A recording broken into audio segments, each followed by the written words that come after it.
22장 교독하시겠습니다. 다윗이 가로되 이는 여호와 하나님의 자니요 이는 이스라엘의 번제단이라 하였더라. 다윗이 명령하여 이스라엘 땅에 거류하는 이방 사람을 모으고 석수를 시켜 하나님의 성전을 건축할 돌을 다듬게 하고 다윗이 또 문짝못과 거물못에 쓸 철을 한없이 준비하고 또 시임이 많아서 중수를 셀 수 없는 놋을 준비하고 또 백향목을 무수히 준비하였으니 이는 시돈 사람과 두루 사람이 백향목을 다윗에게로 많이 수운하여 맞습니다. 다윗이 가로되 내 아들 솔로몬이 어리고 연약하고 여호와를 위하여 건축할 저는 극히 장려하여 만국의 명성과 영광 있게 하여 할지라. 그러므로 내가 이제 위하여 준비하리라 하고 죽기 전에 많이 준비하였더라. 다윗이 그의 아들 솔로몬을 불러 이스라엘 하나님 여호와를 위하여 성전 건축하기를 부탁하여 이르되 내 아들아 나는 내 하나님 여호와의 이름을 위하여 전을 건축할 마음이 있었으나 하나님 솔로몬 8절 여호와의 말씀이 내게 임하여 이르시되 너는 피를 심히 많이 흘렸고 크게 전쟁하였느니라. 네가 내 앞에서 땅에 피를 많이 흘렸은즉 내 이름을 위하여 성전을 건축하지 못하리라. 한 아들이 내게서 나리니 저는 평강의 사람이라. 내가 저로 사면 모든 대적에서 평강하게 하리라. 그 이름을 솔로몬이라 하리니 이는 내가 저의 생전의 평안과 안정을 이스라엘에게 줄 것임이니라. 그가 내 이름을 위하여 성전을 건축할지라. 그는 내 아들이 되고 나는 그의 아버지가 되어 그 나라 왕위를 이스라엘 굳게 세워 영원까지 이르게 하리라 하셨나니 내 아들아 여호와께서 너와 함께 하시기를 원하며 내가 형통하여 여호와께서 내게 대하여 말씀하신 대로 여호와의 전을 건축하며 여호와께서 내게 지혜와 총명을 주사 내게 이스라엘을 다스리게 하시고 내 하나님 여호와의 율법을 지키게 하시기를 여호 원하노라. 내가 만일 여호와께서 모세로 이스라엘에게 명하신 모든 율례와 규례를 삼가 행하면 형통하리니 강하고 담대하여 두려워 말고 놀라지 말지어다. 내가 환난 중에 여호와의 성전을 위하여 금 10만 달란트와 은 100만 달란트와 녹과 철을 그 무게를 갈 수 없는 만큼 심히 많이 준비하였고 또 제목과 돌을 준비하였으나 너는 더할 것이며 또 공장이 내게 많이 있나니 고 석수와 목수와 온갖 일에 익숙한 모든 사람이니라. 금과 은과 녹과 철이 무수하니 너는 일어나 일하라. 여호와께서 너와 함께 계실지로다 하니라. 다윗이 또 이스라엘 모든 방백에게 명하여 그 아들 솔로몬을 도우라 가로되 너희 하나님 여호와께서 너희와 함께 계시지 아니하시느냐. 사면으로 너희에게 평온함을 주지 아니하셨느냐. 이 땅 주민을 내 손에 넘기사 내 이 땅으로 여호와와 그의 백성 앞에 복종하게 하셨나니 이는 이제 너희는 마음과 정신을 진정하여 너희 하나님 여호와를 구하고 일어나서 여호와 하나님의 성소를 건축하고 여호와의 언약궤와 하나님의 거룩한 기구를 가져다가 여호와의 이름을 위하여 건축한 전에 드리게 하라 하였더라. 아멘. 하시겠습니다. 아버지 하나님 저희가 오늘 역대상의 말씀을 나눌 적에 아버지 주님께 이스라엘의 역사를 통하여서 정말 저희들이 하나님이 어떤 분인지 하나님께서 이스라엘 역사를 어떻게 이끌어 가셨는지 보게 하시며 그 역사 속에서 주님께서 정말 우리의 구원자이신 예수 그리스도를 바라볼 수 있는 아버지 그러한 저희들에게 지혜와 신앙의 눈을 허락하시길 간절히 원합니다. 아버지 하나님 정말 우리가 주님께서 주시는 그 놀라운 말씀을 통하여서 우리의 영혼이 변화되고 우리가 더욱더 주님을 사랑하고 경외하고 경배하며 더욱더 지혜롭고 슬기롭게 또한 더욱더 주 앞에 신실한 성도로서 살아갈 수 있도록 주님 붙들어 주시길 간절히 원합니다. 아버지 하나님 또한 우리가 이 시간에 주님 앞에 예배드리면서 우리의 죄악을 깨닫게 하시고 우리의 죄악을 미워하게 하시며 정말 우리의 악하고 게으른 아버지 주님 보시기에 합당하지 못한 그 성품들을 주님 고쳐나가게 하시며 아버지 더욱더 주님을 닮아갈 수 있도록 주님 더욱더 주님을 의지할 수 있도록 주님을 더욱더 신뢰할 수 있도록 주여 붙잡아 주시옵소서. 아버지께서 긍휼과 은혜를 베풀어 주심을 감사드리오며 예수님의 이름으로 기도드렸습니다. 아멘. 예, 여러분 교재 피세요. 교재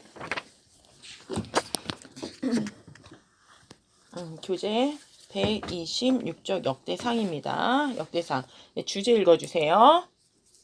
족보 왕이 언약 성전의 구속사적 의미. 지금 역대상을 보게 되면 족보가 나와요. 그 다음에 다윗 왕위가 나오고, 그 다음에 하나님께서 백성들에 하신 언약, 그 다음에 성정 중심으로 하나님께서 역사를 쭉 써가시는데 그 안에서 구속사적인 의미를 찾는 게 목적이지. 그러니까 우리가 이미 사무엘상하 열왕기상하를 통해 가지고 이스라엘의 역사를 한번 배운 거예요.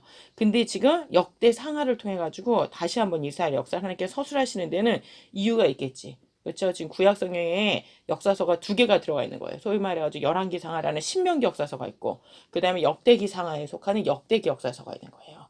그러니까 신명기 역사서라고 하는 열왕기상하는 색채가 되게 어두워. 이스라엘 백성이 뭘 잘못했는지 회개를 촉구하는 역사서니까. 국가가 왜 망했는지를 가르쳐주는 역사서. 근데 이제 국가가 망하고 돌아왔을 때 하나님께서 다시 한번 역사를 기록하게 하시는데 그게 역대기 상하예요. 역대기 상하는 색채가 밝어. 그리고 하나님 안에서 비전.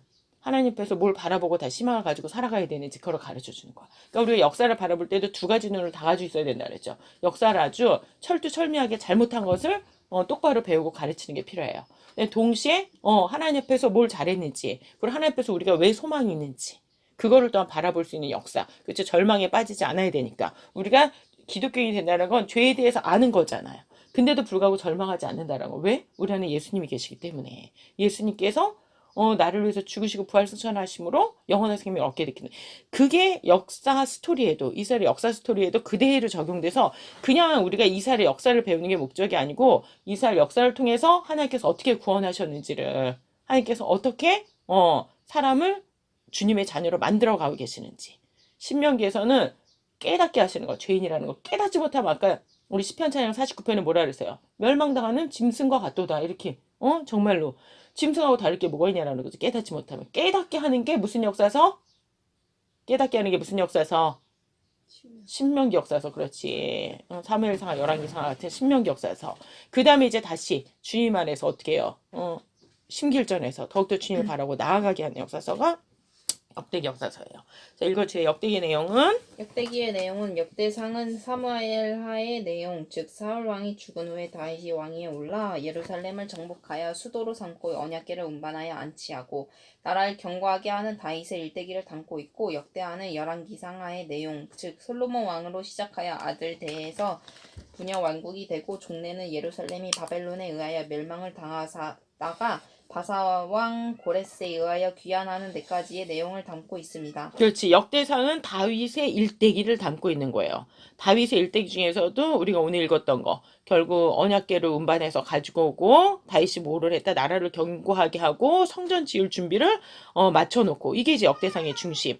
역대하의 중심이 뭐예요?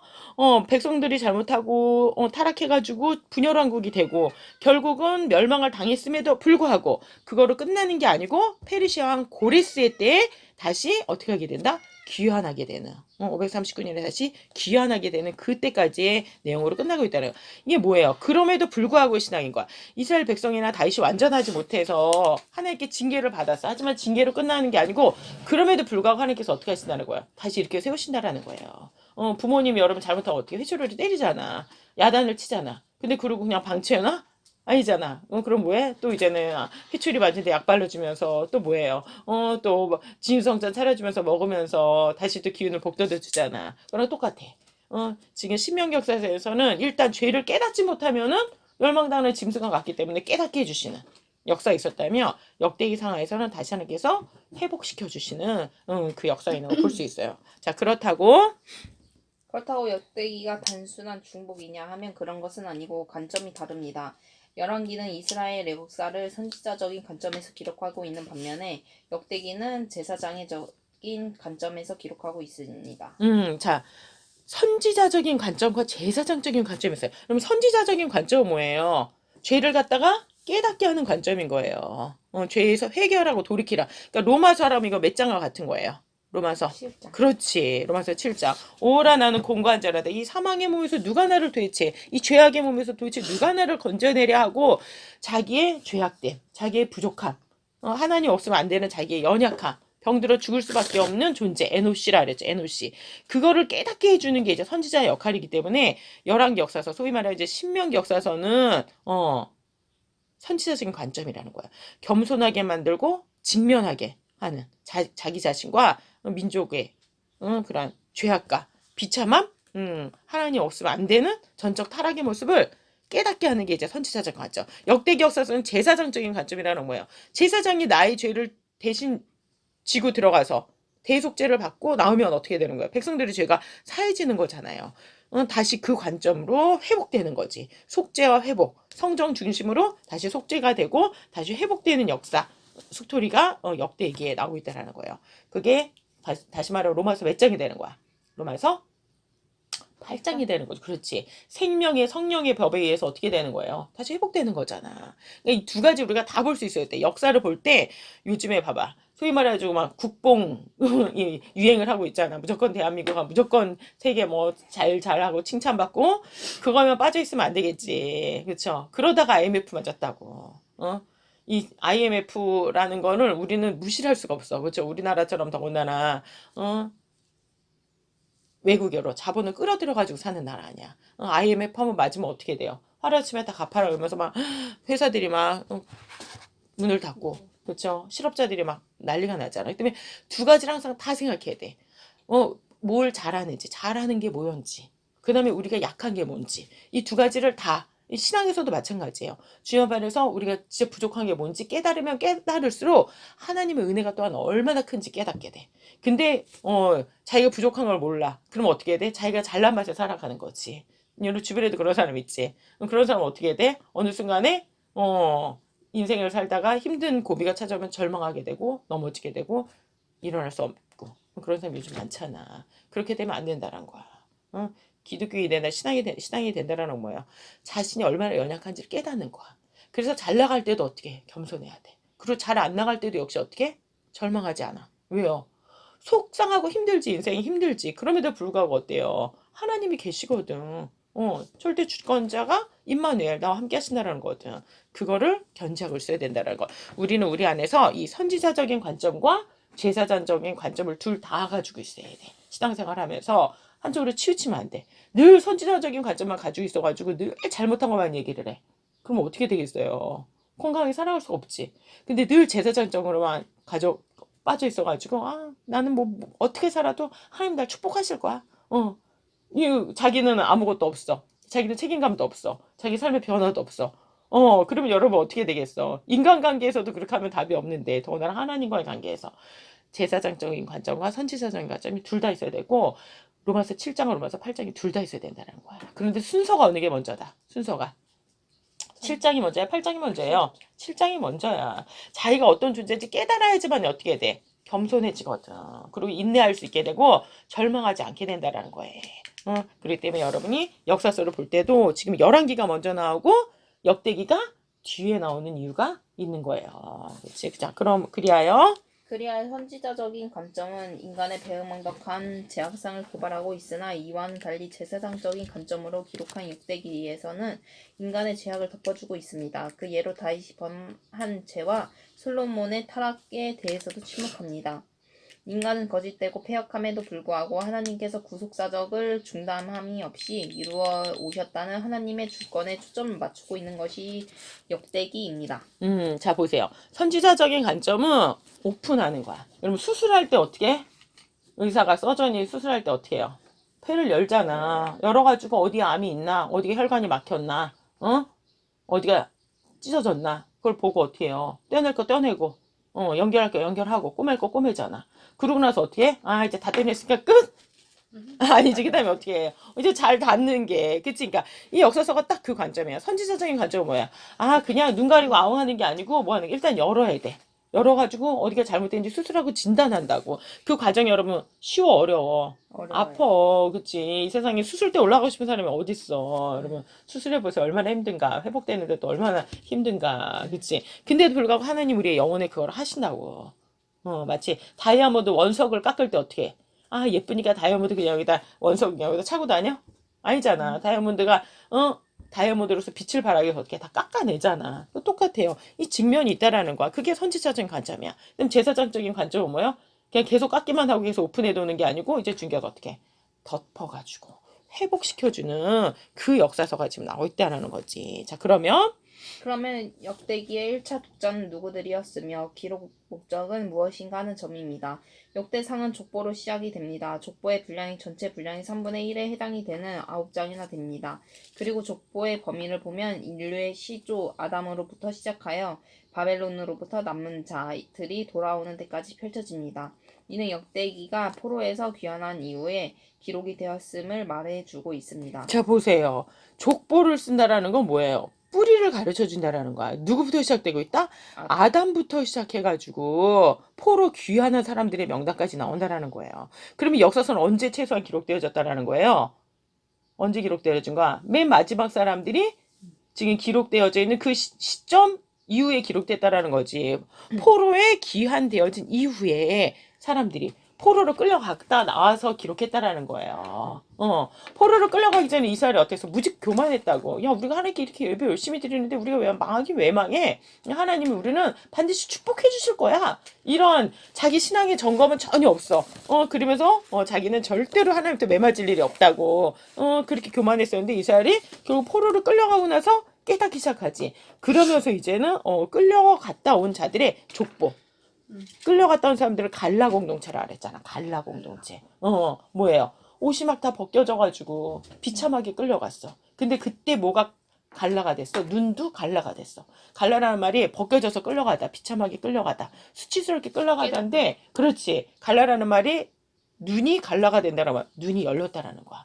사도 바울이 사월에서 바울이 될 때 눈에 있던 커플이 열렸던 것처럼 이스라엘 백성들 눈이 열리고 나니까 우리가 하나님이 정말 아담부터 우리를 이렇게 축복해 주셨는데 우리가 이렇게 깨닫지 못했구나 하면서 이제 남은 자가 돼서 돌아와. 남은 자, 하나님 언약 안에 남아있는 자라는 거야. 그거를 깨닫고 돌아오는 그때 이제 역사가 시작되는 거지. 자, 그리하여 전도적인 입장은 역대기의 저자를 에스라를 보고 있습니다. 역대기는 바사왕 고레스 원년에 여호와께서 예레미야의 입으로 하신 말씀을 응하게 하시려고 바사왕 고레스의 마음을 감동시키심에 저가 온 나라에 공포도 하고 조서도 내려 가로되 그 백성된 자는 다 올라갈지어다 하는 것으로 마치고 있는 때 이스라서는 동일한 말씀으로 시작을 하고 있기 때문입니다.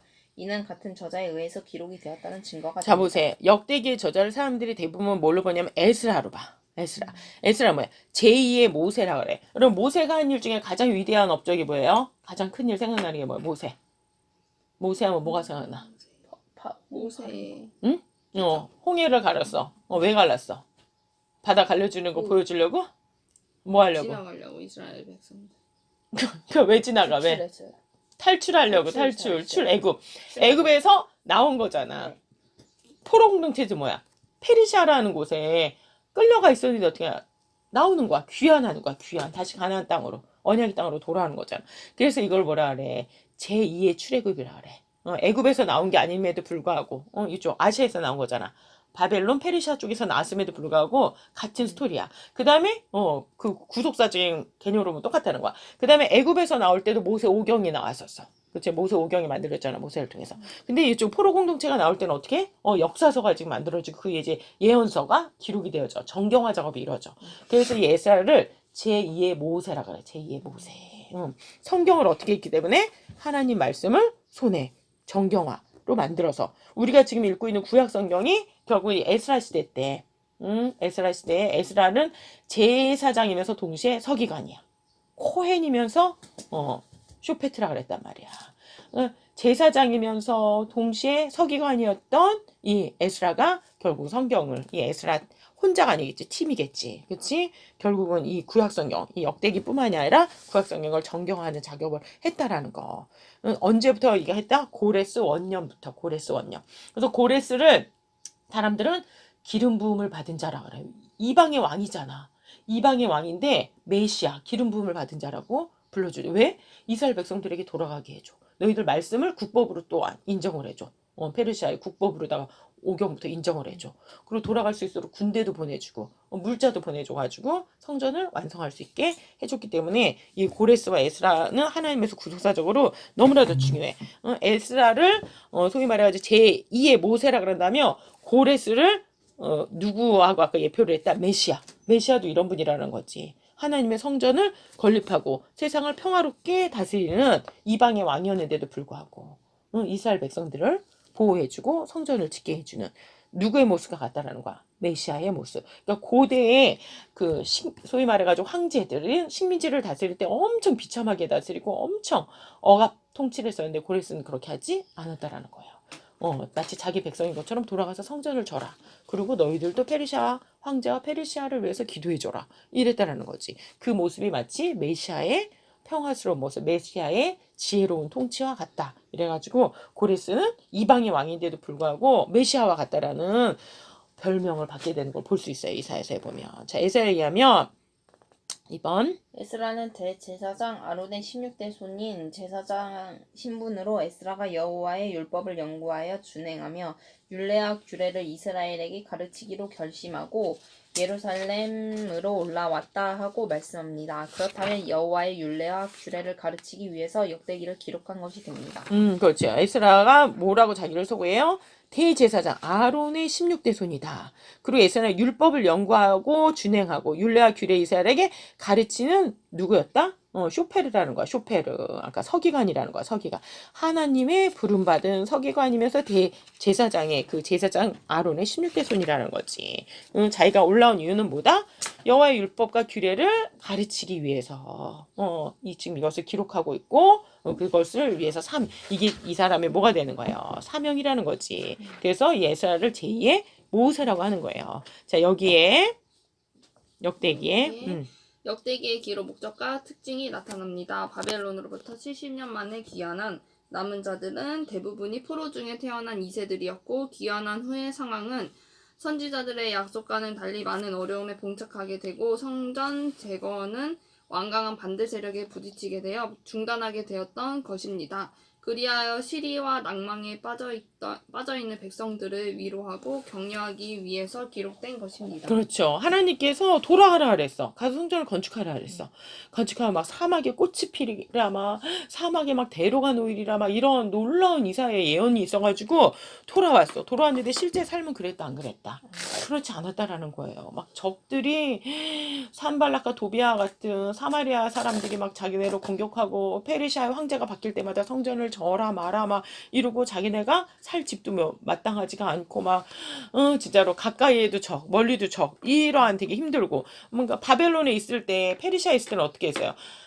그발강가라고 그래가지고 유프라테스 강하고 티그리스 강이라는 넓은 그 강 사이를 다 관계수로를 만들어가지고 거기다 밭을 만들어서 밀농사를 짓고 이러고 살았단 말이야. 밀농사 보령소를 짓고 괜찮게 살았어. 그곳에서는 나는 편안하게 살았어. 근데 하나님께 예배를 드릴 수가 없었다는 거지. 그래서 하나님 명령들이 예배를 드리기 위해서 왔는데 이곳의 삶은 영적으로는 하나님께 예배를 드릴 수도 좋지만 실질적으로는 물질적으로도 너무 힘들고 경제적으로도 힘들면서 군사적 정치적으로 너무나도 힘든 적들이 계속 공격하는 그런 상황에 놓여 있는데 그 상황에서 이 에스라가 일어나서 하나님 말씀을 느헤미야와 함께 가르치기 시작했다는 거지. 왜? 백성들을 격려하고 위로하기 위해서. 자, 이런 맥락에서 역대기는 마치 애굽에서 430년 동안 노예 생활을 하다가 출애굽한 자들을 위해서 모세가 창세기를 기록한 것과 맥을 같이 합니다. 출애굽의 감격은 잠시뿐 앞에는 홍해가 가로놓여 있고 뒤에서는 바로의 군사가 추격해 오는 등 약속의 땅 가나안까지 이르는 노정은 인간의 힘으로는 불가능한 난간의 중첩이었던 것입니다. 그렇지. 우리 예수 믿는 것도 똑같죠, 여러분. 예수 믿으면 막 구원받고 당장 오늘 하늘나라 가면 좋겠잖아. 근데 그렇지가 않아. 여러분 삶을 살다 보면 어때요? 홍해가 앞을 가로막고 있어요. 그 노정에는 어때요? 막 물이 없어서 힘들기도 하고 적들이 공격하기도 하고. 이게 뭐예요? 주님의 초림과 재림 사이를 보게 되면 어떻게 돼요? 주님이 초림이 있었어. 그래서 우리가 주님의 그 십자가에서 구원을 받았어. 근데 다시 주님 나라 완성되기까지는 시간이 우리에게는 어때? 텀이 있어. 우리 인생에 텀이 있잖아. 간격이 있다고. already not yet이에요. 완전하게 우리가 다 구원이 이루어지는 건 완전 영화라 그랬잖아. 근데 우리 인생은 뭐라 그랬어? 칭의와 영화 사이에는 뭐가 있다? 긴 성화가 있어. 성화. 그렇죠? 전투하는 교회로서 이 세상에서 하나님께서 어떻게 주님의 자녀로서 살아갈도록 그 모양을 만들어 가시는 훈련 기간이 있다라는 거지.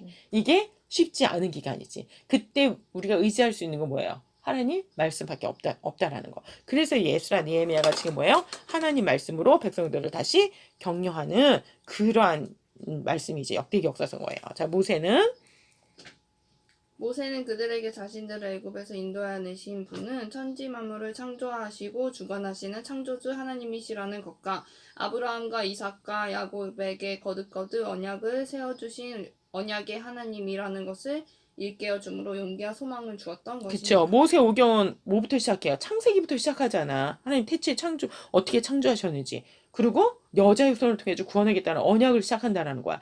근데 그럼 역대기는 어떻게 해요? 역대기도 지금 똑같아. 아담으로부터 시작하고 있잖아. 아담의 족보부터 시작하고 있다는 거예요. 자, 리얼 그러면 그러면 역대기 저자는 무엇에 근거하여 용기와 소망을 주고 있는가? 역대상의 내용은 크게 네 가지 주제를 말씀하고 있는데 족보와 다윗 왕이와 다윗에게 세워주신 언약과 성전 건축 준비로 되어 있습니다. 자 보세요. 족보를 통해 가지고 뿌리가 뭔지 정체성이 뭔지 가르쳐줘.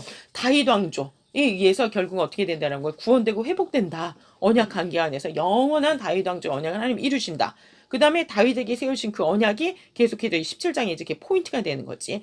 그 다음에 그 다윗 언약의 중심에 뭐가 있다? 성전이 있다는 거예요. 성전. 성전을 통해서 성전 제사를 통해서 어린 양의 죽음으로 너희 죄가 사해진다라는 것을 가르쳐주게. 여러분 이거 뭐야? 모세오경하고 지금 비슷하게 지금 가고 있는 걸 볼 수 있어요. 그렇죠? 그다음에 첫째. 첫째는 족보를 통해서 자신이 누군가 하는 정체성을 확고하게 세워주는 일입니다. 이것이 역대기가 족보를 위해서 1장에서 9장까지 장장 9장이나 할애하고 있는 이유입니다. 포로에서 귀환한 자들에게 족보를 찾아주므로 자신들이 하나님의 선민이라는 정체성을 일깨워주고 있는 것입니다. 그렇죠. 여러분 보면은 지금 역대기도 족보를 시작해. 그다음에 신약 성경의 첫 번째도 뭐예요? 마태복음에 보면 족보를 시작하고 있어요. 이스라엘 사람들에게 족보는 너무 중요해. 왜? 이게 정체성을 나타내. 너희가 지금 돌아가지고 되게 힘들어. 막 적들이 공격해. 막 사막에 꽃이 피는 게 아니고 진짜로 막 온통 다 마치 그냥 그 유프라테의 그발 강가에 살 때, 이 티그리스 강가에 살 때처럼 풍성하지가 못해. 물도 넉넉하지가 않고, 막 삶 자체가 너무너무 힘들어. 근데 이곳에서 기억해야 될 게 뭐라는 거. 너희가 지금 이 세상에서 볼 때는 되게 힘들고 고난당하는 것 같지만 결국 뭐라는 거야. 너희는 포로가 아니고 귀환한 자들이라는 것을. 그리고 너희들의 뿌리는 어디부터 시작되고 있다? 아담으로부터 시작되고 있고 아브라함을 거쳐가지고 다윗 왕조를 거쳐가지고 하나님의 그 영원한 구속사 안에 들어가 있다라는. 그게 있으면 너가 어떤 존재인지를 알면 어떻게 돼요? 견딜 수 있다라는 거야. 정체성이 있으면. 근데 아무리 여러분 잘 먹고 잘 살아도 자기가 누군지 모르면 사람이 어떻게 돼? 허해. 그러니까 어떻게 막 술 먹고 막 별의별 짓을 다 해도 그게 채워진다, 안 채워진다? 안 채워져. 여러분의 영혼의 주인이 누구인지, 내가 이 세상의 삶이 무엇 때문에 값어치가 있는지, 이걸 아는 게 인생에서는 가장 큰 숙제 중에 하나예요. 족보를 통해 이스라엘 백성들은 하나님이 지금 그거를 가르쳐 주고 계시다라는 거예요. 그런 차원에서 난 이 족보가 있는 자랑스러운 자야. 자기를 자랑하는 게 아니고 이 족보를 지금 끌고 가시는 분이 누구라는 거예요. 하나님이시라는 거야. 그리고 이 족보가 뭐하고 연결돼? 영원한 언약하고 영원한 생명. 조회라 그래. 조회. 영원한 생명하고 연결된다는 거. 그렇지 않으면 아무리 바이오가 풍성해도 그 영혼의 생명이 채워지지 않기 때문에 삶의 의미를 찾을 수가 없어. 사실 이 세상에서는. 오직 영원한 정말로 하늘나라의 족보에 올라가 있지. 생명, 다시 말하면 족보는 뭐와 같으냐면 생명책의 기록과 같은 거야. 생명책. 너의 이름은 어디에 기록해놨다?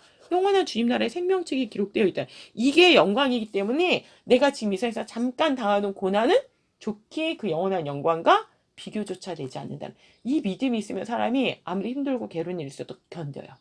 근데 이게 없으면 어떻게 돼? 잘 될 때는 하하하고 좋아. 안 될 때는 완전히 절망의 나락으로 빠져들어서 정말 잘 살 일이 얼마나 없고 그렇죠? 점점 사람들이 우울증에 빠지는 게 얼마나 심각하게 헤어나올 수 물론 사람들이 다 그럴 수 있어. 근데 문제는 뭐야? 거기서 헤어나올 힘이 있어야 되는데 하나님 우리를 헤어나올 수 있는 힘을 주셨어. 왜? 주의 말씀과 언약이 있기 때문에 약속이 있기 때문에 그죠? 이게 되게 중요하다는 거지 족보가. 그래서 자 둘째 족보는 둘째는 족보를 찾아줌으로 자신의 언약 백성임을 확신시켜주는 일입니다. 기록하고 있는 족보 내용을 보면 인류의 시조 아담으로부터 시작하여 아브라함과 이삭과 야곱까지 진술한 후에 야곱의 12지파 중 유다 지파에 초점을 맞추어 다윗을 부각시키고 있는 것을 보게 됩니다.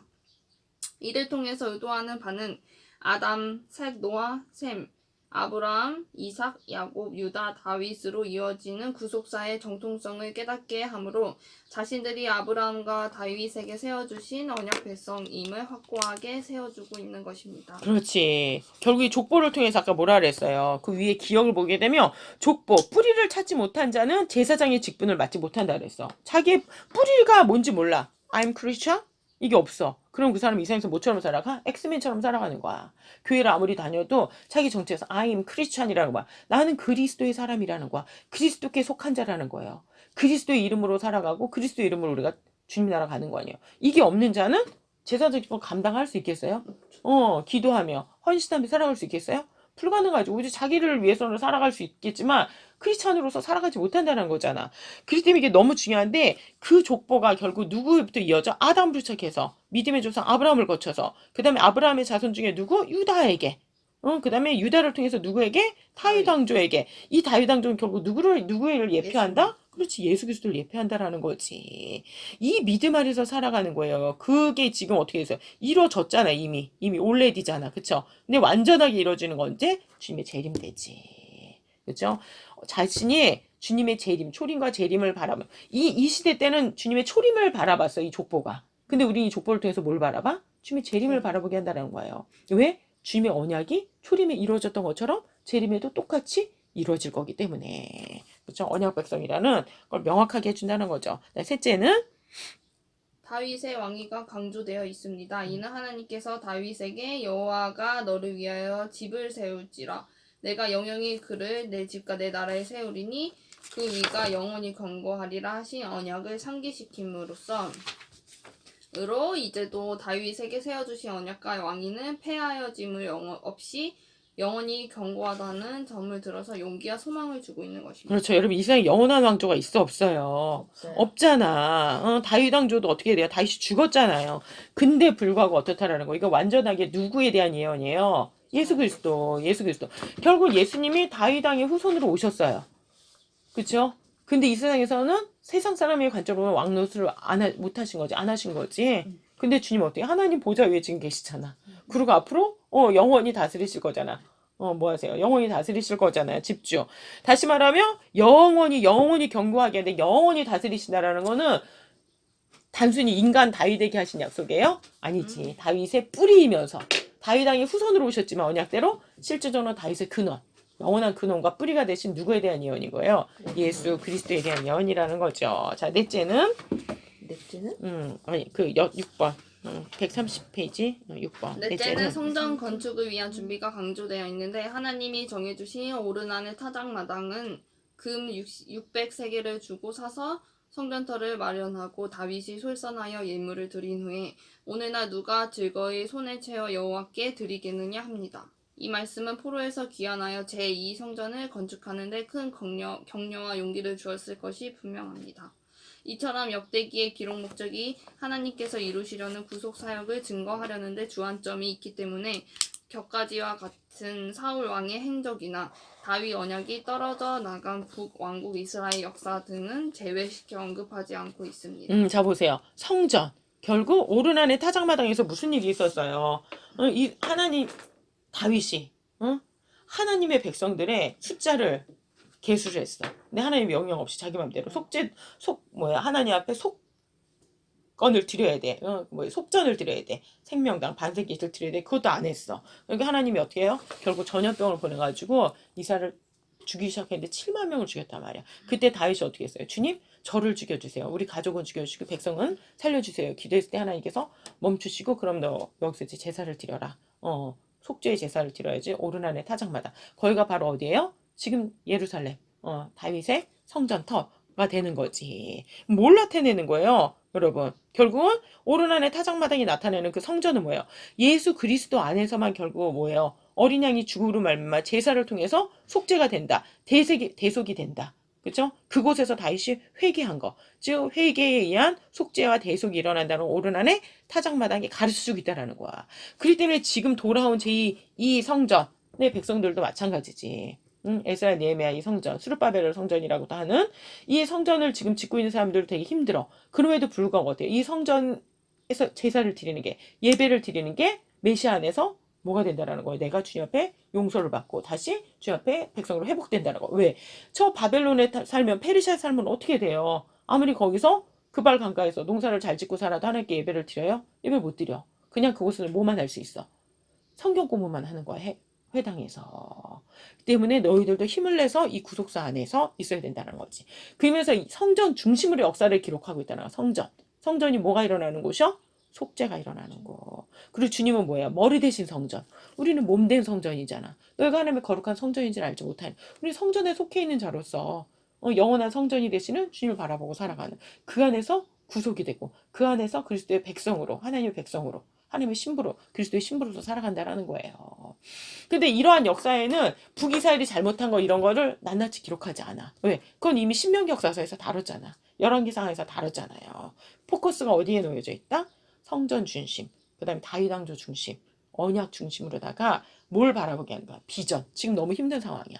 근데도 불구하고 너희들이 지금 하나님의 은혜 가운데 가고 있다는 것을 역사를 통해서 가르쳐주기 위해서. 오히려 신명기 역사서는 어때? 막 잘못한 거 막 교만할 때니까 이스라엘이 교만할 때니까 잘못한 거를 계속 하나님께서 일깨우셨어. 근데 역대기에 있어서 되게 힘든 상황이야. 그리고 자기네 죄를 이미 깨달아 이스라엘 백성들이 포로로 끌려가서 깨닫고 돌아왔단 말이야. 하나님의 말씀이 얼마나 소중한지 알아. 하나님께 어떻게 힘을 주시는 그러한 역사를 성전 중심으로 언약 중심으로 기록하고 있다라는 거예요. 7번. 17장 4절 15절은 하나님께서 다윗에게 메시아 언약을 세워주시는 내용인데 내가 영영히 그를 내 집과 내 나라에 세우리니 그 위가 영원히 견고하리라 하고 하나님의 주권을 나타내는 나라는 인칭이 24번이나 강조되어 있습니다. 이 점은 아브라함에게 메시아 언약을 세워주시는 창세기 17장에도 나타납니다.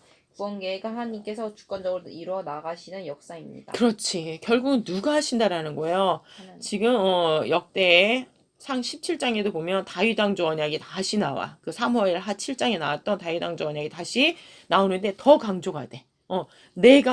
내가라는 걸 하나님께서 엄청 강조했어요. 네가 하는 게 아니고 누가 한다? 내가 한다라는 거. 만약에 내가 하면 어떻게 돼? 우리가 하면. 기분 좋을 때 믿음이 좋지. 잘 될 때는 신앙도 좋지. 내가 뭔가 힘든 일이 있으면 어떻게 될까? 이놈의 변덕이냐. 작심삼일이 작시삼초지만 오르락 내리락 막 그냥 얼마나 변덕스러워.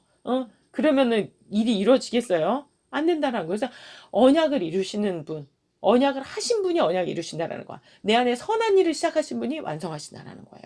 그래서 하나님께서 여호와 하나님, 여호와란 말 자체가 뭐야? 그가 이루시리라 아니야. 예수님 십자가에 죽으실 때 뭐라 그래요? 내가 다 이뤘다 이런 말씀하시지. 결국 뭐예요? 일을 이루시는 분이 하나님이시라. 이거 너무 놀라운 은혜야. 이 말씀을 저같이 몇 번을 강조하셨다? 24번. 24번. 왜? 하나님께서 왜? 이게 놀라운 애. 만약에 내 뜻대로 하면 어떻게 돼? 폭망하는 거지. 근데 하나님은 변덕 부리지 않으셔. 신실하신 하나님이시기 때문에 내가 변덕을 부리는데도 불구하고 하나님은 변덕을 부리지 아니하시고 어떻게 한다래요? 끌고 끝까지 가신다라는 거지. 이게 여러분 우리에게는 너무나도 놀랍고 큰 은혜라는 거. 아브라함의 언약에서도 그렇게 하셨고 하나님이 지금 이스라엘 백성들에게 다윗 언약을 다시 가르쳐 주시면서도 하나님께 어떻게 해요? 이걸 강조해 주신다는 거야. 역사에 이루신 분이 완성하신다라는 거. 정말 우리가 이 하나님의 주권적이고 절대적인 은혜 안에 살아가고 있다라는 거를 알면은 우리가 때로는 막 자빠지고 넘어지고 꼬꾸라지고 보면 내 자신이 어떻게 한심하잖아. 그때 우리가 절망하지 않고 다시 주님께 은혜를 구하며 그렇죠? 하나님 앞에 다시 무릎 꿇고 나아갈 수 있는 거지. 자, 메시아 언약을 들은 다윗 왕이 여호와 앞에 들어가서 앉아서 가로되 여호와 하나님이여 나는 누구오며 내 집은 무엇이 간데 나로 이에 이르게 하셨나이까. 하나님이여 주께서 이것을 오히려 작게 여기시고 또 종의 집에 대하여 먼 장래까지 말씀하셨다 사오니 합니다. 즉 목동인 자신을 왕위에 세우신 이것만도 감사한데 자신의 자손으로 메시아를 보내주시겠다는 언약을까지 세워주셨다는 감사인 것입니다.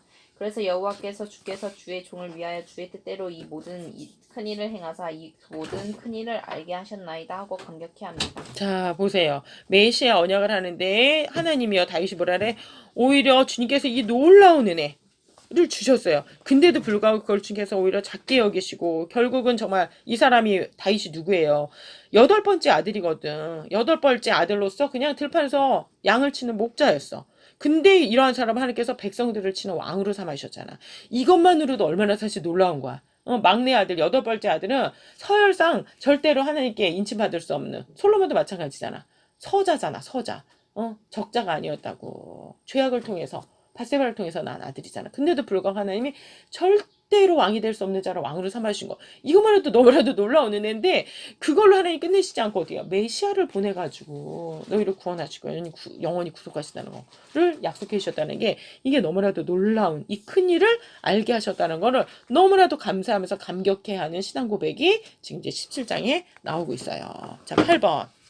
법궤를 운반하여 예루살렘에 안치한 후에도 너희는 그 언약 곧 천대에 명하신 말씀을 영원히 기억할지어다. 이것은 아브라함에게 하신 언약이며 이삭에게 하신 맹세며 이는 야곱에게 세우신 율례 곧 이스라엘에게 하신 영원한 언약이라. 온 땅이여 여호와께 노래하며 그 구원을 날마다 선포할지어다. 그 영광을 열방 중에 그 기이한 행적을 만민 중에 선포할지어다 하고 하나님의 주권적인 언약을 높이고 있습니다. 하나님 뭐라고 말씀해요? 법궤로 예수님을 안치한 후에도 너희는 그 언약을 천대에 명하신 말씀 어떻게?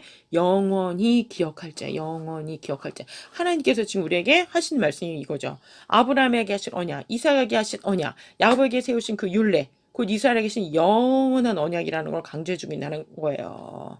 우리는 영혼이라는 개념 자체를 사실 얼마나 잊어버려. 그냥 당장 눈에 보이는 거는 엄청 민감하잖아. 근데 영혼은 그냥 멀고 먼 일처럼 생각하잖아. 근데 하나님 안에서 정말 우리가 기억해야 될 건 뭐야? 당장 눈에 보이는 그런 자질구레한 게 아니고, 그렇죠? 그 모든 것들이 소중하다면 영혼은 얼마나 더 소중하겠어요. 온 땅의 여를 노래하며 구원을 날마다 선포할지어다. 그 귀한 행적을 하나님이 주권적인 언약을 높이고 있다는 거. 사실 우리가 주 앞에 은혜를 받는 거 중요해. 하지만 은혜를 받아도 깨닫지 못하면 뭐와 같아? 돼지목에 진주 목걸이와 같은 거지. 돼지한테 진주 목걸이 해주면 알아야 몰라. 다이아몬드 해주면 알아야 몰라. 모른다는 거. 깨달아야 된다는 거야. 그렇죠? 우리가 주님께서 주신 이 놀라운 언약, 영원한 언약, 예수 그리스도를 죽으심으로 그 아들을 십자가에 내어놓으심으로 우리에게 주신 그 영원하게 체결된 그 언약. 그렇죠? 시공간을 초월해서 하늘에서나 땅에서나 하나님의 자녀로서 우리에게 사랑하게 하신 그 언약을 우리도 반드시 기억해야 되겠죠. 자, 9번. 이상에서 역대기를 기록한 1차적인 목적, 즉 포로에서 귀환한 자들을 격려하기 위해서라고 말씀드렸습니다만 그렇다면 역대기를 통해서 후대에 하시려는 궁극적인 목적은 무엇이며 오늘의 우리에게는 어떤 의미가 있느냐 하는 점입니다. 그것은 한마디로 이 성경이 곧 내게 대하여 증거하는 것이로다 하신 그리스도를 증거하기 위해서입니다. 그렇지. 이 모든 것을 통해서 결국 우리가 뭘 보지 못하며 격려받고 위로받는 거 좋아. 근데 그 안에서 사실 격려를 받고 위로를 받으려면 누구를 바라봐야지 격려가 되고 위로가 돼요? 그렇지. 예수님. 예수님 뭐라 그랬어요? 이 성경이 내게 대하여 증거하는 거라는 거예요. 소위 말해가지고 오경도, 시편도, 역사서도, 예언서도 다 누구를 증거하고 있는 거야? 예수 그리스도를 증거하고 있다는 거지. 그 예수님을 바라보지 못한다면은 결국 그 위로는 거짓 위로, 거짓 격려밖에 되지 못한다는 거예요. 자, 기억 읽어주세요. 첫째로 족보를 통해서 예수가 그리스도이심을 입증해주고 있습니다. 역대기 족보는 아담으로부터 아브라함까지, 아브라함으로부터 다윗까지, 다윗으로부터 포로 귀환까지를 기록하고 있는데 마태복음에서는 아브라함부터 다윗까지가 14대요, 다윗부터 바벨론으로 이거할 때까지 14대요 한 후에 이어지기를 바벨론으로 이거한 후부터 그리스도까지 14대라 하고 그리스도 로 귀결시키고 있습니다. 자, 여기 보게 되면 족보, 톨레도시라래요. 톨레도. 족보가 지금 어떻게 나오고 있다라는 거예요. 역대기 족보가 아담부터 아브라함까지, 그 다음에 다시 아브라함부터 다윗까지, 다윗에서 또 포로기까지 나오고 있는데 이것이 마태복음에서 다시 어떻게 나요? 아브라함까지 다윗에서 14대요. 다윗부터 바벨론에 갈 때까지 또 14대요. 이렇게 해가지고 14대, 14대. 바벨론으로부터 그리스도까지 또 14대. 그럼 14라는 숫자가 뭐 의미예요? 숫자. 다윗이라는 걸 히브리어로 쓰면은 다비드라래. 다비드를 하면 다는 4, V는 10. 그 다음에 다시 다비드 할 때 드는 다시 4야. 그래서 뭐가 되는 거야? 합하면? 합하면? 아니, 4 플러스 바브가 6이지, 6. 그 다음에 다시 4. 그러면 어떻게 돼요? 14. 합해서 14가 되는 거야. 그러니까 14라는 말 자체는 다윗이라는 말이야. 근데 다윗의 이름의 뜻이 뭐냐면 사랑받는 자라는 거야. 사랑받는 자.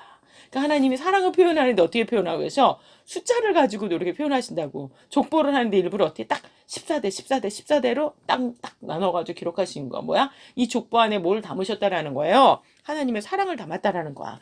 그 다음에 우리가 가지고 있는 성경책은 순서가 좀 다르긴 하지만 유대인들이 가지고 있는 성경에서는 이 역대기가 맨 마지막 책이에요. 성경에서. 제일 마지막 책이 족보로 끝나는 거야. 쉽게 얘기하면 족보야. 그리고 신약에서 가장 첫 번째 책이 무슨 책이에요? 신약의 가장 첫 번째 책이 뭐야? 그렇지, 마태복음. 뭐로 시작하고 있어? 족보를 시작하고 있는 거야. 족보 똑같이 톨레도들을 시작하고 있는 거야. 그래서 족보를 쓰면서 어떻게 14대 14대 14대를 하는 게 딱딱딱딱 끊어서 뭐 어떻게 해요? 다윗이라는 이름을 계속 연관을 시켜. 그리고 다윗이라는 이름의 뜻은 뭐야? 사랑받는 자, 사랑하는 자라는 거예요. 그러니까 족보 안에도 하나님은 이렇게 사랑을 담고 계시기 때문에 우리가 마태복음의 족보를 읽을 때 아무 생각이 없이 읽어. 근데 유대인들은 그 족보를 읽으면 자다가도 벌떡 일어나. 헉, 예수가 다윗의 후손이라고?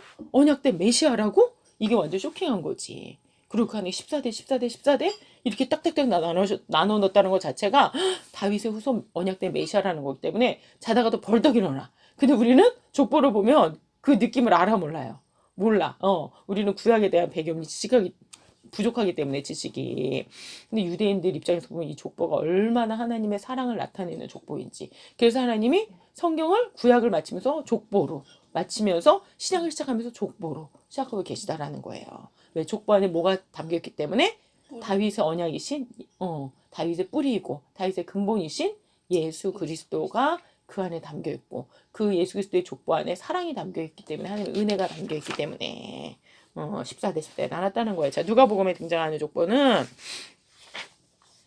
예수로부터 아담까지 거슬러 올라가고 있는데 만일 구약 성경에서 이러한 족보를 밝혀주지 않았다면 예수가 아브라함과 다윗의 자손으로 오신 그리스도이심을 입증할 자료를 갖지 못하게 되었을 것입니다.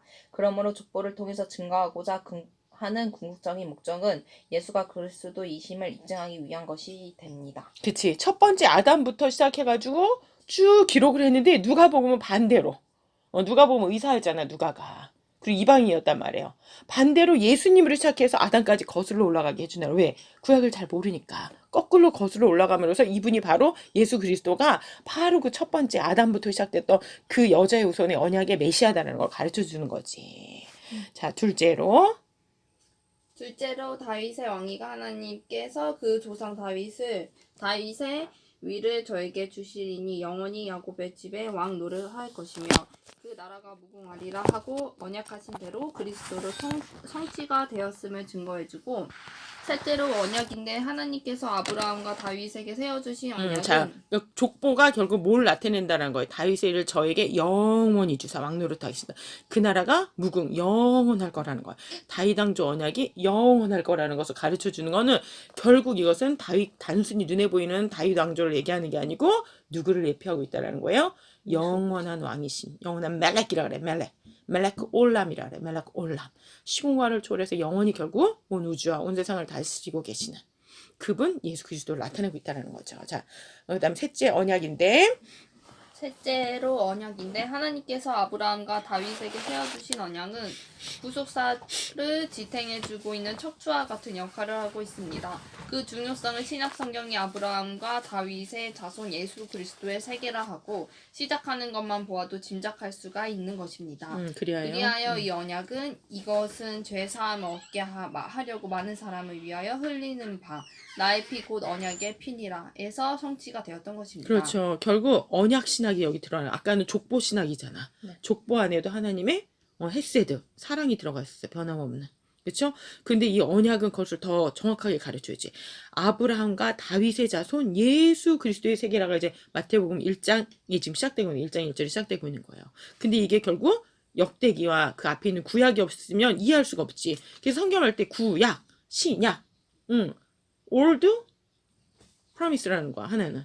이거는 뉴 프로미스라는 거지. 우리가 올드 테스트먼트, 뉴 테스트먼트 이렇게 신약 구약 얘기를 하지만 실적은 그 중심에는 뭐가 있다라는 거야. 약속이에요. 하나님께서 여자의 후손을 보내서 구원하시겠다. 아브라함의 후손을 통해서 다윗의 후손을 통해 가지고 너희들의 그 죄의 문제, 그렇죠? 결국 죄가 있으면 어떻게 되는 거예요? 죄의 싹은 사망으로 영원하신 영광의 나라, 영원하신 아버지의 나라에 갈 수가 없다라는 거지. 이 문제를 하나님께서 어떻게 하신다라는 거예요? 나의 피, 곧 언약의 피를 통해 가지고 그 죄의 문제를 어떻게 하시겠다는 거예요? 죄사함, 속죄를 하시겠다라는 거예요. 덮어주시겠다라는 거예요. 그냥 내가 사랑하니까 너 죄 없는 걸로 퉁치고 가자. 하나님 이게 안 되신다 그랬죠. 하나님 무슨 속성? 절대 공의의 속성. 그렇죠? 절대 사랑하시지만 절대 공의가 있어서 이 죄 문제는 반드시 해결해야 되는데 우리 능력으로는 도저히 스스로 해결이 안 돼. 그러니까 그 아들을 보내셔서 해결하시겠다는, 그래서 그 언약을 결국 예수 그리스도의 피로써 죽기까지 약속을 이루시고 성취하신다는 거예요. 응? 정말 이게 주님께서 죽으심으로 이루신 언약 신학이 되는 거죠. 이 언약이 예수님 없이 이루어질 수 있어요, 없어요? 십자가 없이는 불가능하잖아요. 이 언약이 이루어지다는 게.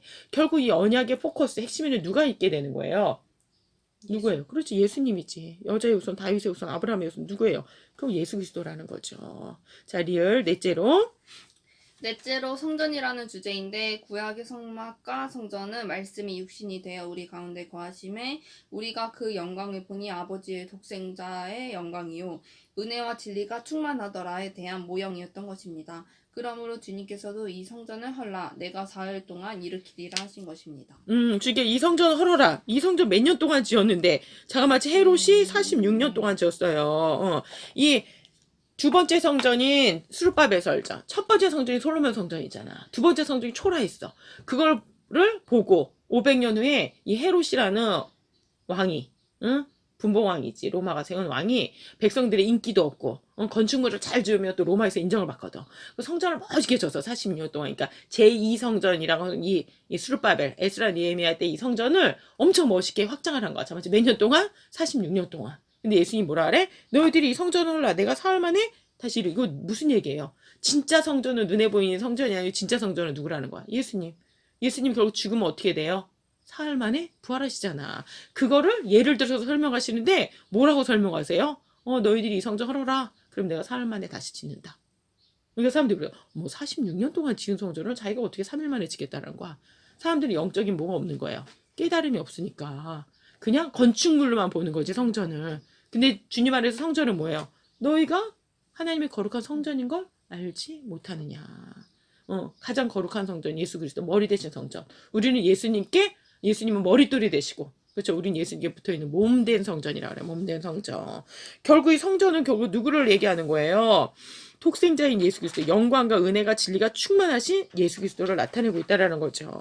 그렇죠? 10번 이런 맥락에서 10번 10번 이런 맥락에서 역대기에서는 성전을 건축할 터와 식약이 중요하게 강조되어 있음을 유념해야만 합니다. 성전은 아무데나 아무렇게나 지어도 되는 것이 아니라 여호와의 사자에 정해준 오르난 타작마당 거기에 세워야만 했고 그 터는 하나님께서 일찍이 아브라함에게 내가 내게 지시하는 한 산 거기서 그를 번제로 드리라 하고 정해주신 바로 모리아 산이리. 이는 우리의 구원의 근거가 오직 그리스도의 구속에만 있음을 드러내고 있는 것입니다. 그렇죠. 그럼 모리아 산에서 누가 죽었어요? 누가 죽음의 자리에 처할 뻔했어? 이삭. 그렇지. 누구의 예표? 예수 그리스도의 예표. 아브라함은 그 아들을 내어놓으시는 하나님의 예표가 된다라는 거죠. 그리고 바로 이 모리아산, 오르난의 타작마당, 소위 말하는 예루살렘. 예르 하면 도시라는 거야. 이르. 샬라임 하면 완성. 아니면 평화, 회복 이런 말이에요. 완성의 도시, 회복의 도시. 예루살렘. 그곳에는 뭐가 있다? 기온샘이 있어. 기온샘. 기온샘은 원래 어디 있는 거야? 에덴. 에덴에 있는 물줄기가 기온이란 말이야. 다시 말하면 에덴이 어디라는 거예요? 지금 이 예루살렘하고 연관이 돼 있다는 거지. 그리고 하나님은 그것을 그냥 폐허로 망가진 것으로 냅두지 않고 회복하신다라는 거예요. 그리고 중심에는 당연히 누가 있어요? 예수 그리스도에서 죽으시고 부활하고 승천하신 것도 결국 어디가 되는 거예요? 이 모리아산. 오르난의 타작마다 예루살렘이 된다라는 거야. 다 지금 누구하고 연관돼 있어요? 예수 그리스도. 에덴이란 말이 기쁨이란 말이에요. 에덴이 회복되는 거, 기쁨이 회복되는 거. 우리가 무슨 수로 기쁨을 회복해? 영원한 기쁨을 무슨 수로 회복해요? 사람이 옷을 사도 기쁜 거 뭐 하루 이틀이야. 그렇죠? 맛있는 거 먹으면 그때 먹을 때만 기뻐. 집을 사도 기껏해야 1년이나 기쁠까? 그렇죠? 뭐 결혼하면 3년 기쁘려나?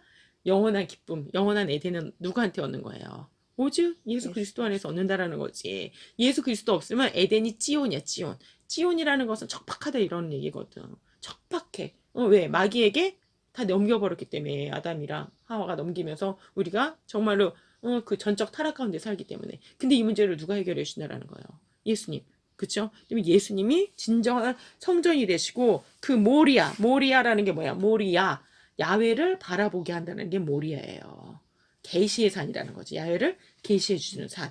그곳에서 이삭이 목숨을 내놨던 것처럼 예수님은 실질적으로 그 이삭은 그냥 내놨지만 결국 하나님이 안 죽이셨어. 그냥 예표로서 약간의 예고편만 보여주셨을 뿐이야. 나의 보낸 메시아가 이렇게 죽을 거라는 거. 결국 예수 그리스도께서 완전히 이루시고 성취하셨다라는 거. 그래서 모리아인 거예요. 모리아. 야훼를 계시해주는 산이라는 거죠. 자, 기억 또한 성전에 또한 성적 식약은 인간이 좋을 대로 지으면 되는 것이 아닙니다. 성신이 가르치신 모든 식약이요 식양이요. 식양이요 이 위에 모든 것이 식양을 여호와의 손에 내게 임하여 그려 나로 알게 하셨느니라 한 대로 지어야만 했던 것입니다. 식양 미슈파트야. 히브리어는 식양. 미슈파트. 방식과 양식을 말하는 거야. 방식과 양식.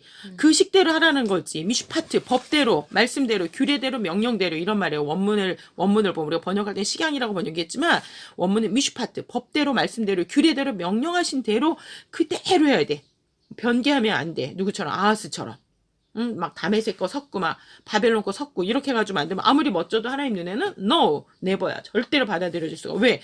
그 번제단, 니네 왜냐면 번제단, 물두면 휘장, 떡상, 등대, 향단, 속죄소 다 누구를 가르치는 거예요? 번제단 예수 그리스도의 십자가, 물두면 예수 그리스도의 말씀, 우리를 깨끗하게 씻어주시는 말씀, 휘장은 뭐야? 예수님의 몸이 찍히심으로 말미암아 우리가 주님 나라에 들어가는 길이 열린 거야. 그래서 휘장은 그리스도의 몸을 상징해요. 떡상은 우리의 뭐가 돼요? 우리가 먹으면서 어떻게 돼요? 나의 생명의 양식이 되잖아. 이것은 나의 거룩한 떡. 주님의 생명의 떡을 먹으면서 우리가 살아간다. 주님의 말씀을 먹으면 살아간다. 등대 빛이신 예수 그리스도. 향단. 완전한 인격의 향기를 내시는 예수 그리스도에 힘입어서 우리가 기도한다고. 기도의 향단이라는 거지. 속죄소. 완전히 주니까 화목하게 되는 시은소라고 하지. 주니까 완전히 그 법계 뚜껑을 속죄소라 그래요. 완전히 주니까 하나에서 화목되어지는 예수 그리스도의 피가 뿌려지는 그곳. 예수 그리스도의 십자가를 상징하는 바로 그거잖아요. 주님에서 완전한 화목이 이루어지는 것을 나타내는 거. 다 누구를 나타내는 거예요? 예수 그리스도. 단번에 영원히 이루실 구속사역을 나타내기 때문에 이걸 갖다 조금씩 변개해 왜곡해? 그럼 뭐가 되는 거예요? 다른 복음. 아카락자 여러분 어떻게 써요? 아카락자 써보세요. 넓은 십자가를 그려놓고 거기에 마음 십자를 그리면 이게 아카락이잖아. 그쵸? 넓은 길을 만들면 안 돼. 오직 온리 완웨이라 그랬지. 길이요 진리요 생명은 누구밖에 없다? 예수 그리스도밖에 없다라는 걸 나타내 주는 게 바로 번제단, 물두멍, 휘장, 떡상, 등대, 향당, 속죄소 이런 모든 것들이 예수 그리스도를 나타내 주겠다라는 거. 이걸 근데 내가 살짝 이방 것을 본따 가지고 좀 더 멋있고 웅장하게 막 금을 더 많이 붙이고 막 다이아몬드 붙이고 이래? 된다 안 된다. 안 된다라는 거예요. 사람의 눈으로 보기에는 초라해 보일 수도 있어. 예수님 오셨을 때 사람의 눈으로 보기에는 흠모할 만할 게 없다 그랬어요. 근데 사람의 눈이 아니고 주님의 은혜의 눈, 주님의 믿음의 눈으로 보면 메시아, 마이 로드, 살아계신 하나님의 아들, 나의 주님. 이 고백이 나오는 거지. 내 느낌대로 하나님을 막 바꿔서 금송아지상으로 만들거나 내 느낌대로 막 멋있는 휘황찬란한 그러한 걸로 다른 이미지를 만들지 말아라.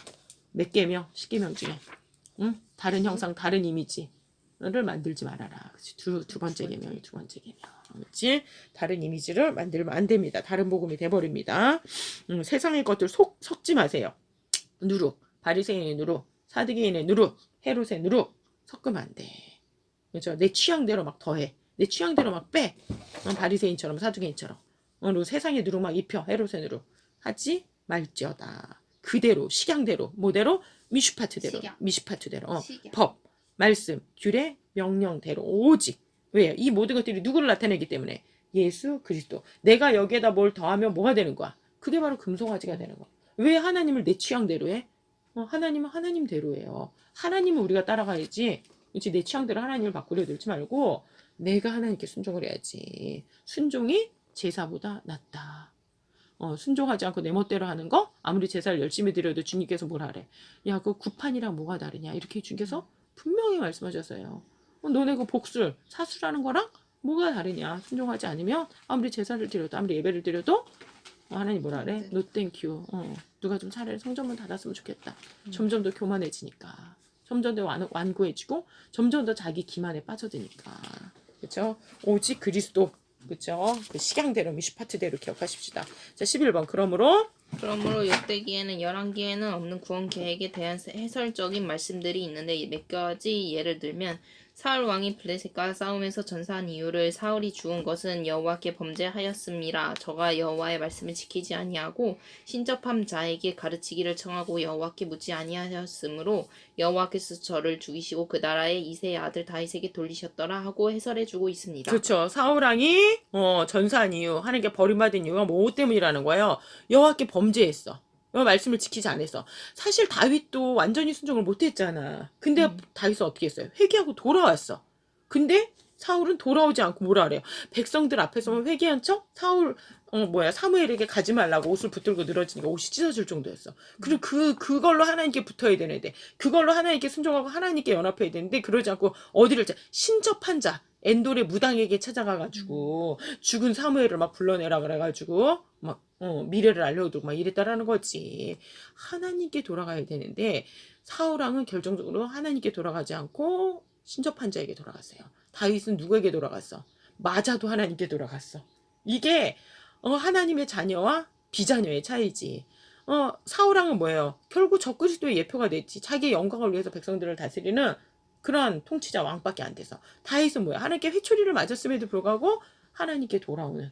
그래서 결국 예수님을 드러내는 성도로서 예표로서 살아가게 된다는 거죠. 자, 구속사의 맥락에서 보면 구속사의 맥락에서 보면 사울은 왕이 되지 말았어야 될 인물입니다. 왜냐하면 그리스도에게로 이어질 왕위는 유다 지파를 통해서 계승될 것이 이미 창세기에서 작정이 되어 있는데 사울은 베냐민 족속이었기 때문입니다. 법궤를 운반함에 있어서 자 보세요. 베냐민 족속은 왕이 원하게 하나님께 언약된 왕이 될 수 있어요? 없어요? 없어. 근데 백성들이 하도 원하니까 하나님께서 주긴 주셨어. 줬더니 어떻게 돼? 처음에는 좀 하나님께 순종하는 것 같더니 문제는 잘 되고 나니까 하나님께 타락하고 난 다음에도 돌아올 생각을 하더라 안 하더라는 거야. 죽기까지. 결국 자살하는 걸로 인생은 끝나게 되죠.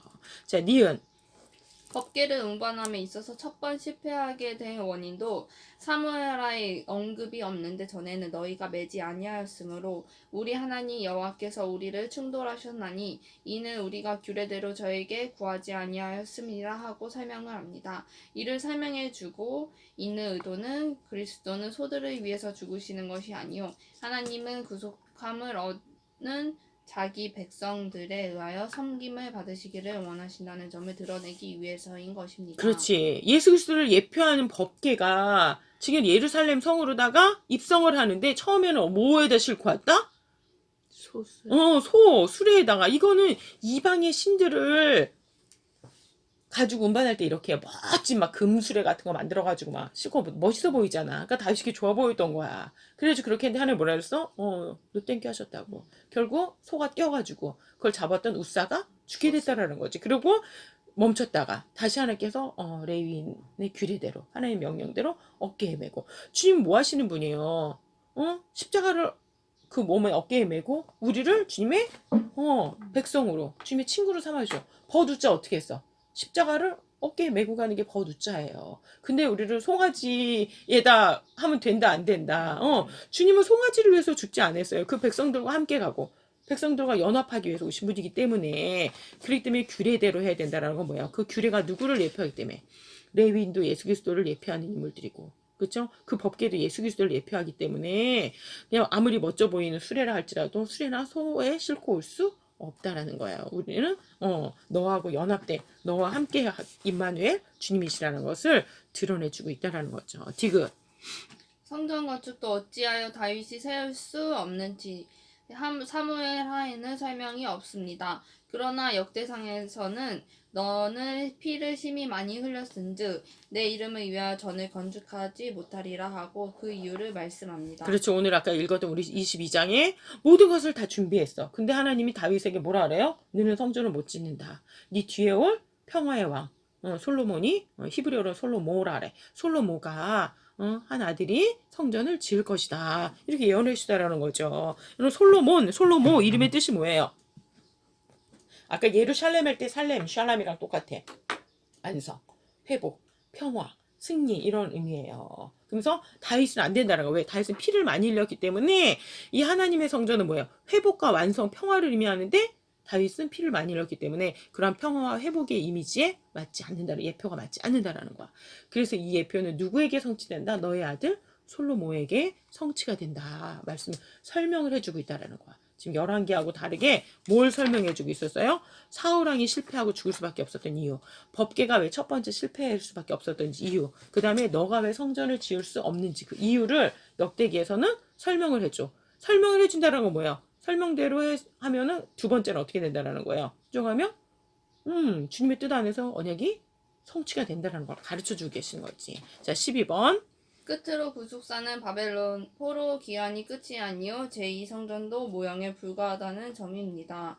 그렇다고 그리스도의 초림으로 끝나는 것도 아닙니다. 성경 마지막 제 마지막 부분에서 보라 하나님의 장막이 사람들과 함께 있음에 하나님이 저희와 함께 거하시리니 저희는 하나님의 백성이 되고 하나님은 친히 저희와 함께 계셔서 하고 말씀합니다. 이 한 절 안에는 함께라는 말이 3번이나 강조되어 있습니다. 한마디로 하나님의 백성들과 함께 거하신다는 말씀입니다. 이것이 완성될 하나님의 성전이요 하나님의 나라 건설인 것입니다. 그때까지 교회는 너희도 성령 안에서 하나님의 거하실 처소가 되기 위하여 예수 안에서 함께 지어져 가느니라 하고 확장되어 나가는 것입니다. 그렇지. 성전이 뭐예요? 성전이 백성들의 삶의 정 가운데 중심에 있는 거잖아요. 그게 뭘 나타내냐는 거야.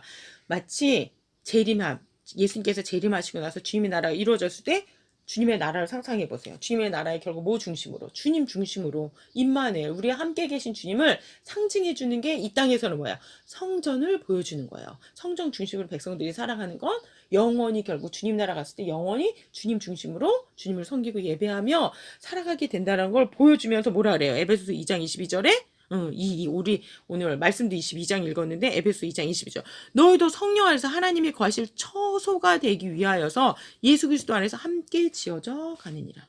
지금 함께 지어져 가고 있다고요. 하나님의 나라 뭐라 그랬어요?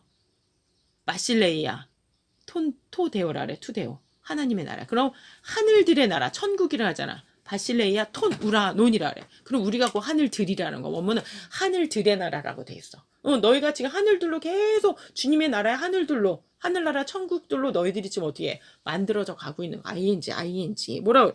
너희도 성령을 삶의 것이 처소가 되기 위하여 주님께서 우리 안에 처소를 삼고 지금 계시잖아요. 성소를 삼고 계시다. 그 안에서 너희들이 지금 함께 지어져 가고 있는 거야. 교회를 지금 다닌다고 그러면 다 주님의 처소인가? 아니에요. 교회를 다니는데도 불구하고 영혼이 거듭나지 못하면 그 사람은 주님의 처소가 아니야. 염소야, 염소. 근데 주님 안에 있는 자는 어때요? 북한에 있는 성도들 봐. 지하교회잖아. 공개적으로 예배도 못 드리잖아. 근데도 불구하고 주님 안에서 지어져 가고 있는 거예요. 여러분 주님 안에 붙어있는 자입니까? 포도나무가 가지에 붙어 있어야지 떨어져 있으면 아무리 멋있고 우람해도 죽은 나무야. 언제 죽느냐? 시간 문제일 뿐이지. 주님 안에 붙어서 연합되어 있는 그게 함께 지어져 가는 은혜인 거예요. 주님의 놀라운 은혜인 거지. 자, 이런 맥락에서 족보는 예수 그리스도의 세계라 한 것이 끝이 아니라 누구든지 생명체에 기록되지 못한 자는 불못에 던지우더라. 오직 어린 양이 생명체에 기록된 자들뿐이라 에서 끝이 난다는 점입니다. 즉 형제 이름도 그리스도의 족보에 올라와 있다는 말씀입니다. 또한 성전도 교회 구성원인 너희 몸은 너희가 하나님께로부터 받은 바 너희 가운데 계신 성령의 전인 줄을 말지 못하느냐 하신 형제의 몸이 성전이라는 각성이 있어야만 합니다. 그러므로 역대기는 신약 성도들의 정체성을 일깨워주고 믿음을 견고히 세워주는데도 직설성이 있는 적실성 있는 것입니다. 적용된다라는 거예요. 적합하다는 거야.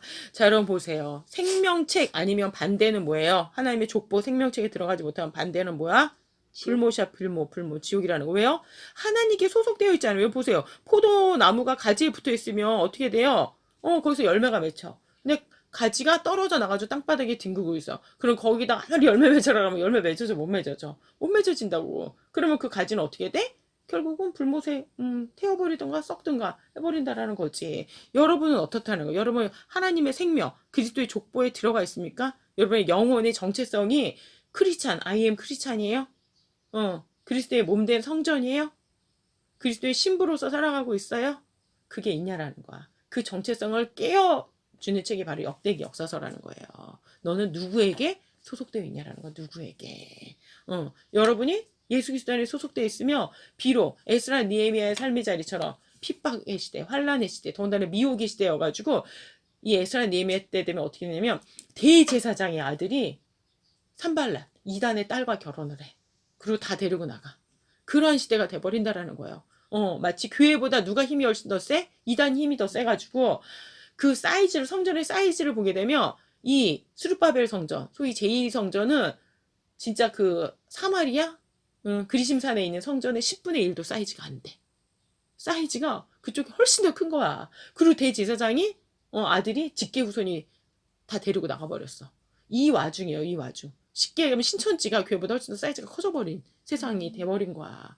그 와중에도 근데 지금 에스라 니에미야 이 역대기 역사서 뭘 얘기하고 있는 거야? 하나님 안에 붙어있는 자. 결국 뭐야? 그리스도의 족보 안에 있는 자.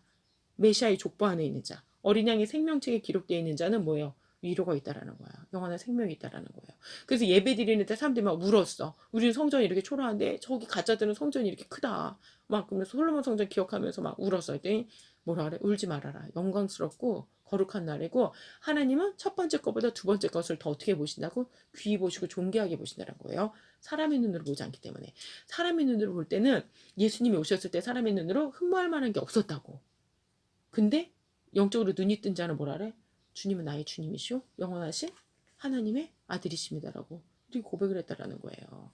여러분들 우리 주님 안에서 여러분이 생명책에 기록되어 있다라는 이게 있으면은 세상에서 어떤 미혹, 환란이 있어도 어떻게 돼요? 주님께서 돌아오게 돼. 슈브. 왜? 칼라가 됐으니까 눈이 열렸기 때문에. 근데 그게 안 되면 어떻게 돼? 맨날 넘어지고 자빠지고 절망하고 결국 사울왕처럼 자기 스스로 뭔가 해보겠다가 비참하게 생을 마감할 수밖에 없다는 것을 반드시 기억하고 여러분이 누군지를 반드시 기억하고 특히 에스라 니에미야 역대기 상하를 읽으면서 주님께서 우리에게 주시는 위로와 격려를 생각하고 또한 그것이 세상에서 주는 잠깐 있는 평화나 위로와 격려랑은 완전히 차원이 다르다라는 것을 세상이 축복하고 개념이 완전히 다르다. 이거를 구별하지 못하면 헤롯의 누룩에 또 빠지는 거예요. 또 세상에 부경을 따라가다가 내가 이렇게 멋진 성전을 졌는데 이거보다 더 멋있는 성전이 없는데 자기 자랑에 빠지는데 너는 그 성전은 아니 난 모르네. 난 그 성전 헐러 왔는데 예수님 말씀이 그거잖아요. 난 이 성전 헐러 왔는데 왜 진짜 성전을 짓기 위해서 이게 보이지 않는 자는 그 당시 속담이 뭐예요? 죽기 전에 헤롯의 성전을 보지 못하고 죽으며 억울해서 눈을 감을 수가 없지가 그 당시의 속담이었어. 그러니까 세상적인 거에 따라가는 사람은 눈에 뭐만 보여? 헤롯의 성전만 보여. 멋진 성전이니까. 로마까지도 인정한 건축물이거든. 근데 누구는 안 보여? 진짜 성전이신 임마누엘 하신 예수 그리스도가 눈에 보이지 않고 오히려 예수 그리스도 보니까 뭐라 그래? 십자가에 못 박혀 죽여라 하고 오히려 핍박하는 오히려 사단의 편을 서는 자가 되어버린다는 거지. 여러분의 정체성이 어디 있는지 생명책이 있는지 없는지에 따라서 뭐가 갈린다? 하나님의 족보에 있는 자냐 없는 자냐 산 자냐 죽은 자냐 영원히 살아있는 자냐 영원히 죽을 자냐가 갈라진다라는 거예요. 여러분이 이 에스라님의 역대기를 보면서 그것을 반드시 기억하는 저와 여러분이 되어야 될 줄 믿습니다. 네.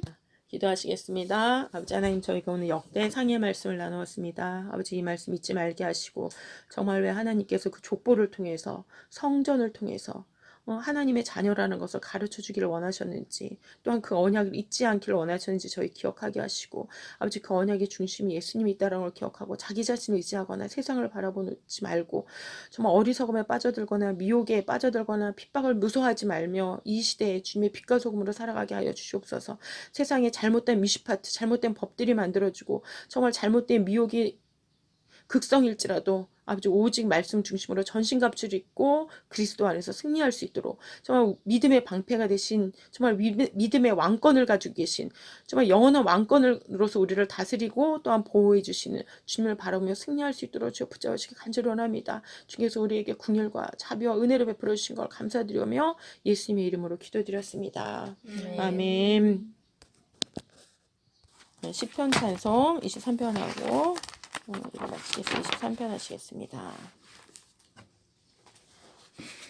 여호와 나의 목자이시오니 내게 부족함 없으리로다. 주께서 나를 푸른 풀밭 위에 누이시면서 쉴만한 물가로 인도하시 대신에 쉴만한 물가로 주께서 나를 인도하시도다. 내 영혼 주가 소생시키시고 주 이름 위해 의의 길 인도해. 내가 사망의 음침한 골짜기 다녀도 해를 두려 않을 것은 주께서 나와 함께 하심이라. 주 지팡이와 막대한 위엄에 주께서 나의 원수 목전에서 내게 상을 차리어 주옵시고 기름을 나의 머리에 부으니 내 잔이 넘쳐 내 평생 선함과 인자하심이 나를 따르리니 나 여호와지 영원히 살리라.